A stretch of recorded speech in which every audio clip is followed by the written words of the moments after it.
Pemirsa masih di IDX Extension Closing dan sebelum kita lanjutkan perbincangan, kita akan coba lihat terlebih dahulu saham pilihan yang direkomendasikan dan lagi-lagi keputusan investasi tetap ada di tangan pemirsa IDX Channel. Dapat Anda saksikan grafis di layar televisi Anda pemirsa, saham pilihan yang direkomendasikan ada TPIA spekulatif buy 5.200 hingga ke 6.050, INDF spekulatif buy 6.100 hingga 6.600, SSIA spekulatif buy di 1.120 hingga ke 1.270, dan terakhir ada PSAB emiten emas di support 500, resisten hingga ke 570. Menarik, ini semuanya spekulatif buy. Apakah ini juga bentuk antisipasi ini di tengah ketidakpastian yang masih tinggi sampai sejauh ini? Baik Pak Audi, kita lanjutkan kembali Pak, 4 saham pilihan yang Anda rekomendasikan semuanya spekulatif buy Pak. Apakah antisipasi dari kondisi yang belum ada kepastian sampai saat ini? Iya, baik Pak David, terima kasih. Jadi memang kami juga masih sesuai dengan yang disampaikan oleh Pak David begitu ya. Beberapa indikator kami juga masih belum mengkonfirmasi adanya rebound begitu ya. Jadi memang dan belum adanya dorongan yang cukup kuat, sehingga memang rekomendasi untuk saat ini adalah lebih baik dengan posisi yang lebih spekulatif begitu ya, dengan kondisi dengan alokasi yang mungkin lebih sedikit begitu Pak David. Baik, langsung saja kita ke TPIA Pak. Ini historis teknikalnya menarik untuk diperhatikan, tertekan cukup dalam beberapa perdagangan terakhir. Bahkan ketika posisi indeks harga saham gabungan melemah dalam, TPIA salah satu saham konglomerasi Prayogo Pangestu yang tekanannya paling dalam Pak. Terkait juga dengan posisi dari konflik yang terjadi di Timur Tengah, beberapa emiten TPIA sudah mengkonfirmasi mereka cukup terdampak terutama dari sisi bahan baku. Tapi hari ini rebound signifikan di atas 16%. Analisisnya Pak Audi. Ya, baik.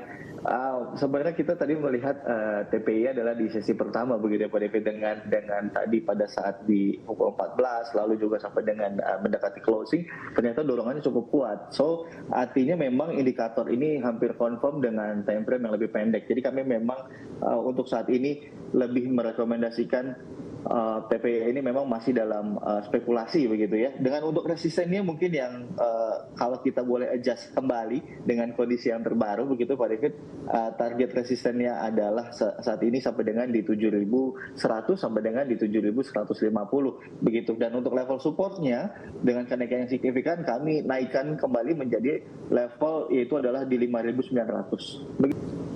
Ya, jadi memang cukup akan berdampak kalau kita lihat dengan yang terjadi di Selat Hormuz. Jadi memang ini juga kami juga memperkirakan jika memang ini sifatnya lebih dinamis dan memang akan ada keterbukaan yang berikutnya. Karena kalau kita lihat statement dari Duta Besar untuk Indonesia, Iran gitu ya, bahkan ada pernyataan bahwa tidak ada penutupan Selat Hormuz. Jadi memang ini yang mungkin kita perlu ikuti gitu ya, lebih lanjut begitu ya, walaupun ada beberapa sumber yang menyatakan juga hanya kapal Rusia dan China aja yang boleh lewat dan seterusnya. Jadi memang negosiasi ini yang sangat diperlukan untuk kondisi saat ini di tengah ketidakpastian, karena kalau kita tidak juga ikut ambil peran yang cukup aktif, karena ini dampaknya juga akan ke ekonomi pada akhirnya. Baik itu kalau kita hanya diam saja dengan adanya minyak yang akan naik, ya kita juga mesti mengetahui bahwa kita minyak juga impor cukup besar begitu ya. Jadi memang akan berasal juga dari Timur Tengah. Jadi memang ini juga harus diperhatikan baik-baik. Nah, termasuk juga emiten-emiten yang memang memerlukan atau melewati jalur-jalur yang berada di Timur Tengah. Begitu Pak David. Oke, kita beralih ke saham pilihan yang kedua Pak, INDF. Daya tahannya juga tangguh hari ini di tengah pelemahan indeks harga saham gabungan, ditutup menguat di 0,80% di 6275, intraday 6350. Pak Audi, spekulatif buy di berapa untuk INDF? Ya, terima kasih Pak David. Sebenarnya untuk hari ini sangat baik begitu ya, mengkonfirmasi level support kami yang memang ternyata masih bertengger begitu ya di level 6.200 sampai dengan 6.300. Jadi ya kami juga masih belum bisa mengkonfirmasi sebetulnya Pak David apakah ini terjadi pembalikan arah. Karena memang dalam tren jangka pendek INDF itu masih bergerak di bawah moving average 10 hari. Jadi artinya dalam jangka pendek masih trennya bearish begitu ya. Jadi mengapa kami lebih merekomendasikan spekulatif buy di harga berapa?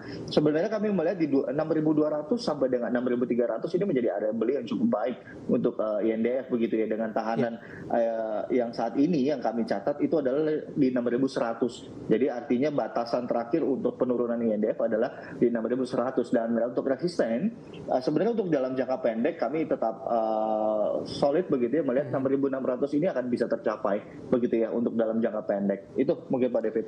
Baik, dari INDF kita beralih ke SSIA Pak. Anda juga rekomendasikan spekulatif buy. Hari ini SSIA juga dominan bergerak di zona hijau Pak. Intraday tadi di 1185.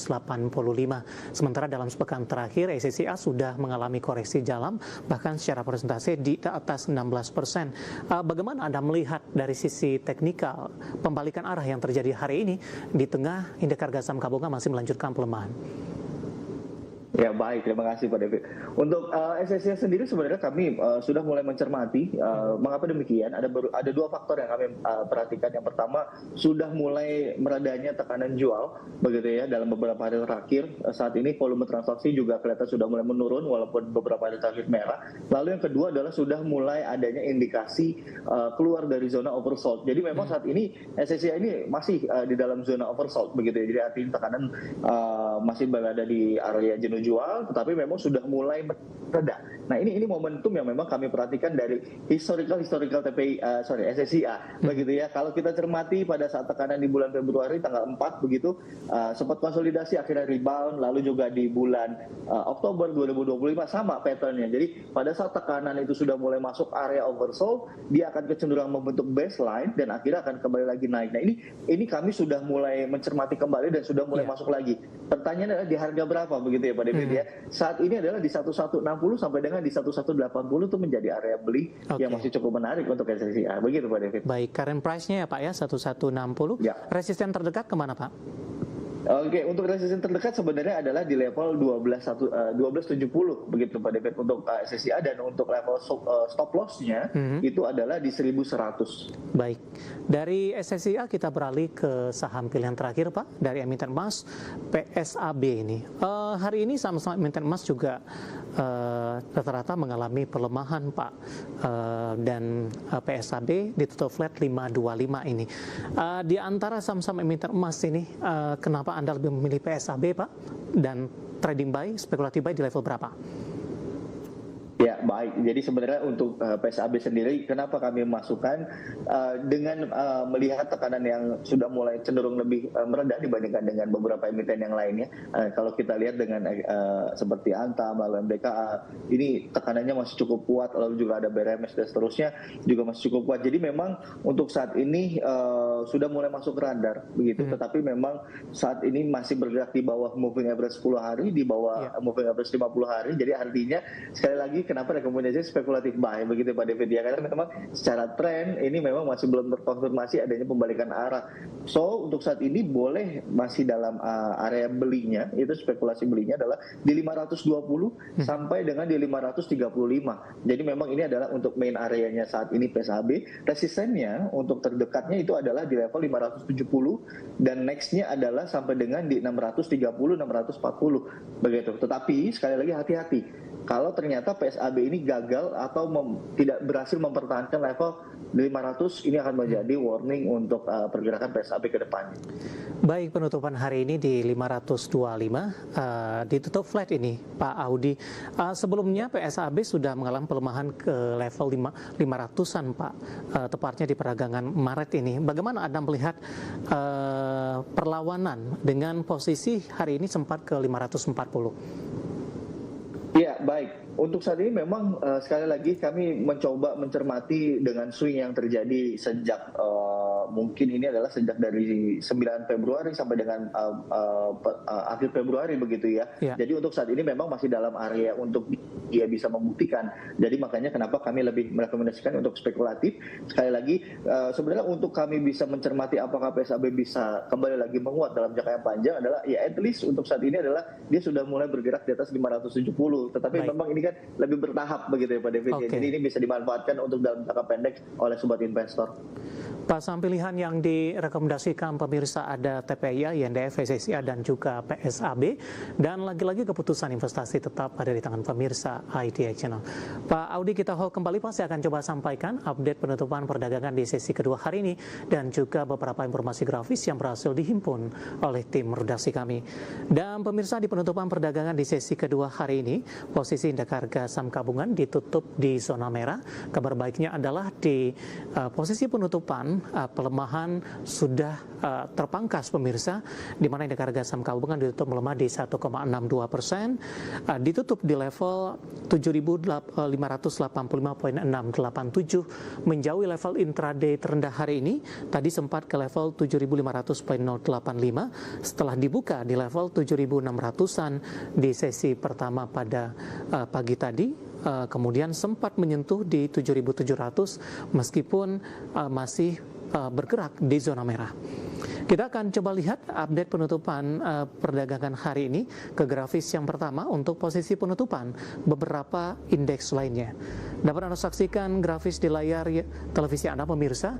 Update MNC 36 melemah cukup dalam di 2,40%, Jakarta Islamic Index melemah di 1,42%, LQ45 juga melemah di 1,49%. Kita beralih ke grafis selanjutnya, seperti apa rotasi pergerakan sektoral di sesi kedua hari ini. Seluruh sektor mengalami pelemahan pemirsa. Dipimpin oleh industri melemah di 3,37%, konsumsi non primer juga melemah di 3,34%, energi tertekan di 2,86%, barang baku juga melemah di 2,23%. Selanjutnya kita akan coba lihat saham-saham yang masuk ke dalam deretan top gainers pemirsa. Ke grafis selanjutnya, saham-saham yang masih mampu bertahan di zona hijau. Dari batubara ada ITMG ditutup menguat di 2. Suatu hari gorengan yang penuh dengan lemak jenuh mengacaukan bulan Ramadan. Waduh, kolesterol 725. Kemudian kita akan coba lihat saham-saham yang hari ini menjadi pemberat dan masuk ke dalam deretan top loser. Energi setelah mengalami kenaikan signifikan hari ini berbalik melemah dalam di 1825. Bumi juga tertekan ke 230, PTRO melemah ke 4960 dan PMRI hari ini juga melemah ke 4960 dan kembali meninggalkan level 5.000-an. Updatean penutupan perdagangan di sesi kedua hari ini dan semoga bisa menjadi referensi untuk Anda terutama dalam menghadapi perdagangan di minggu depan.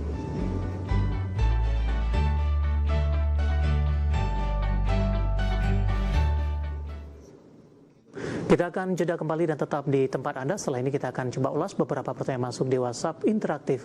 Kami akan segera kembali sesaat lagi.